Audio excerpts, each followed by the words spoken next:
नागपूरच्या संविधान चौकातली ही दृश्य आपण बघतोय। तिथे काही आंदोलकांना ताब्यात घेण्यात आलेले आहे। महाराष्ट्राच्या वेगवेगळ्या शहरांमधनं सीजेपीच्या आंदोलनाला पाठिंबा दिला जातोय आणि आंदोलन पुकारलं जातंय आणि याच नागपुरातल्या आंदोलनादरम्यान काही आंदोलकांना पोलिसांनी ताब्यात घेतलं। मात्र त्यावेळी आंदोलक आक्रमक झालेले आपण बघतोय। पोलीस व्हॅनच्या समोर ठिय्या मांडलाय या आंदोलकांनी, मात्र तरी देखील त्यांना ताब्यात घेतलं जातंय। नागपूरच्या संविधान चौकामध्ये आंदोलन सुरू आहे आणि पोलीस आंदोलकांना ताब्यात घेत असताना पोलीस व्हॅन समोरच आंदोलक ठिय्या मांडून बसलेत। नागपुरातली ही दृश्य।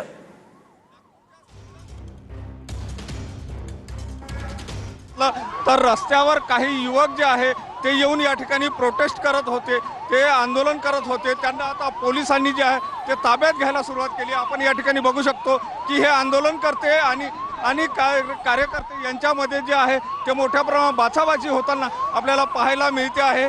कार्यकर्त्यांना या ठिकाणावरून उचललं जात असल्याचं एक चित्र जे आहे ते आपल्याला पाहायला मिळते आहे। कुठल्याही प्रकारे आंदोलनाची आज परवानगी नाही आहे आणि त्यामुळे यांना संविधान चौकामध्ये आंदोलन करताना येऊ दिलं जात नाही।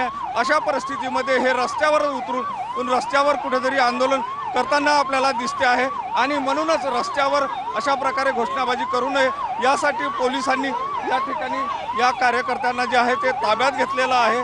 आणि एकंदर जर परिस्थिती बघितली आपण बघू शकतो की रस्त्यावर जे आहे मोठ्या प्रमाणामध्ये युवक जे आहे ते युवक या ठिकाणी असल्याचं चित्र पाहायला मिळते आहे आणि ह्या युवकांना आता ताब्यात घेतलं जात आहे।